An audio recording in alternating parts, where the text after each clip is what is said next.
moment because the Eagle has landed for the Premiers in 2018. Day, proud West Coast Eagles. The Sydney Swans defeat the Eagles by 107.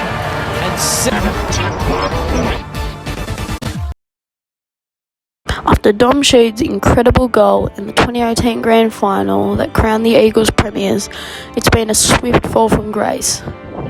To observe this decline, look no further than the AFL ladder. It's been a swift downfall for West Coast. Slow at first, going from 5th, then finishing 5th again before drastically dropping down to 17th in 2022. And then now they're sitting at a new career low with about 2-20 in 2023. Now, you might have observed that the wins and losses for West Coast between 2022 and 2023 have stayed the same, but the real difference comes in the winning margins. Back in 2022, the winning margins were pretty bad, but not as bad as they've been in 2023, having some of the worst in the last 10 years.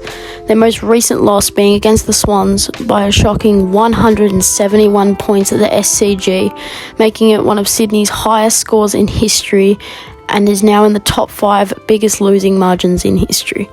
Even if you're not a West Coast supporter like me, it's hard not to feel sympathy for them in this time, and it's surreal to think that this was a premiership winning side only about 5 years ago. The real question now is, how has this happened and what is their plans for the future? There's no doubt that injuries have been one of the most significant factors in the downfall for this club, as they're racking up injury after injury.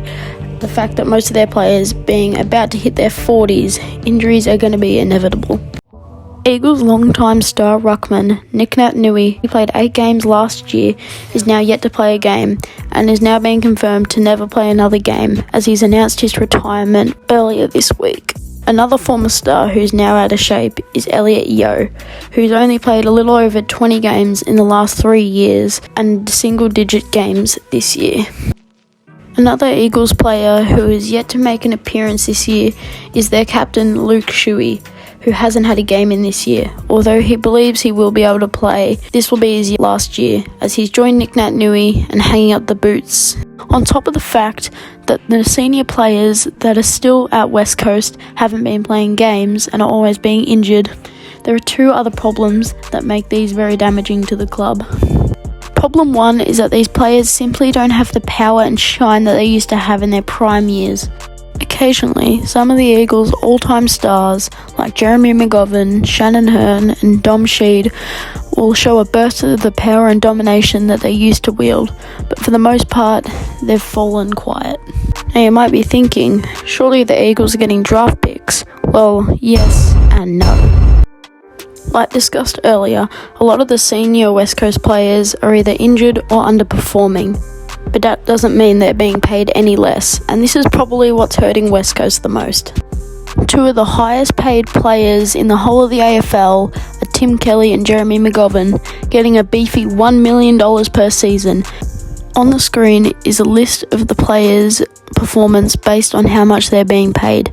As you can see, both Tim Kelly and Jeremy McGovern are in the red, meaning they're underperforming, also being one of the 2 highest paid players on this list. This becomes even worse when you realise that a whole $6 million out of their $13 million salary was spent on keeping these senior players instead of trying to draft new ones. This is West Coast's biggest mistake. They're paying millions of dollars to keep these unfit and underwhelming former stars. That's not to say that the Eagles are being stripped of all draft picks, as there is the occasional pick that'll go West Coast way.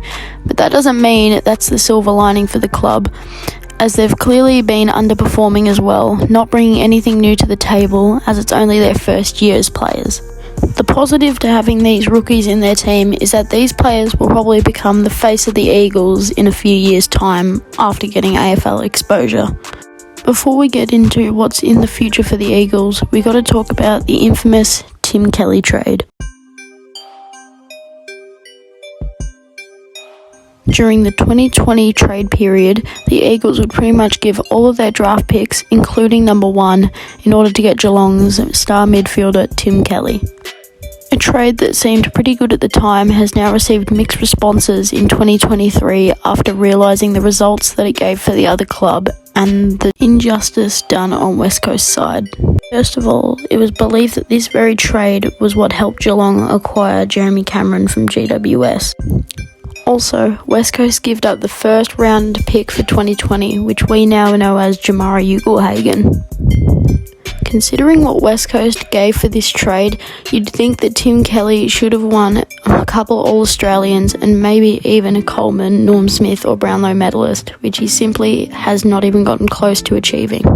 Now, to wrap up this video, we get into what's in store for the future of the West Coast Eagles. For the future, a path is clear for the Eagles. The old senior players retiring is actually a really big benefit for the club and could make some massive changes in the long run. These retirements will put a massive ease on the Eagles' salary cap, which they were spending so much on players like Jeremy McGovern, Luke Shuey, Andrew Gaff and Nick Naitanui, which have now all confirmed to be retiring. This salary cap ease opens up a lot of opportunities for snagging a lot of the free agent players, as this is one of the most stacked years in terms of free agent talent. Some of the players' contracts that are ending include Will Hoskin-Elliott, Bailey Smith, Tim English, Jamarra Ugle-Hagan. As for the players that the Eagles have now, we can see a pack of young draftees and young rookies coming in and filling in for the senior players that are retiring. These guys will probably be the face of West Coast in a few years and will look unrecognisable over time. As of right now, West Coast will get smashed many more times for quite a few seasons to come. But at the end of the day, there is still a lot of light at the end of this very dark tunnel.